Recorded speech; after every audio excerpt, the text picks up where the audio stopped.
to stop normalizing women getting an education.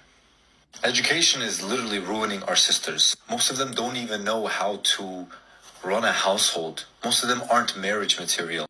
What in the red flag was that? Okay, first things first, any man or male or person who sees someone attaining their goals and dreams as toxic or bad or be stopped is extremely insecure. What the bloody hell was that?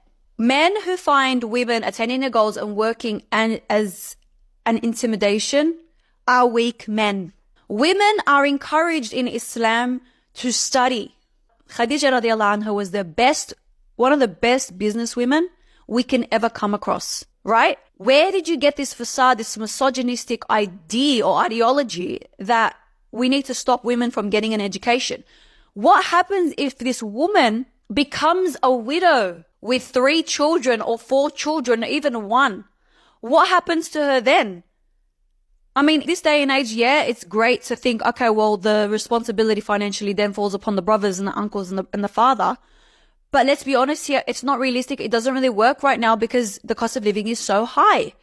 She needs to be able to pick up the pieces and go out into the world and attain life for herself. And guess what? I know plenty of women that love staying at home, and that's the life that they've chosen. There's absolutely nothing wrong with a woman being a go-getter and a woman being a go-getter at home. There's absolutely nothing wrong with it. Personally, I was raised by a single mum. My sister is also a single mum.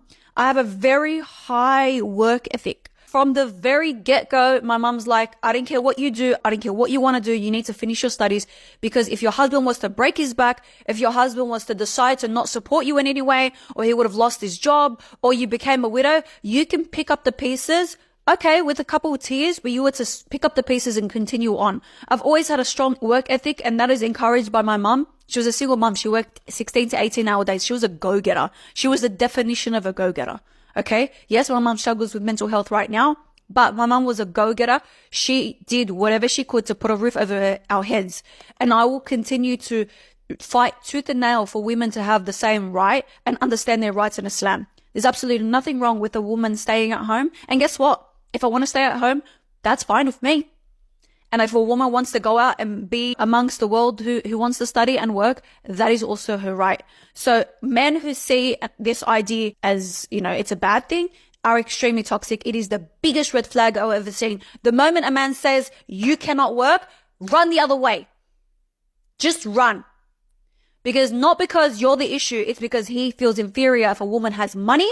Because if a woman has money, a woman also has power. And that means he is less likely to control you. It's a common manipulation technique happening with men. Be very mindful of it. That's all I'm going to say.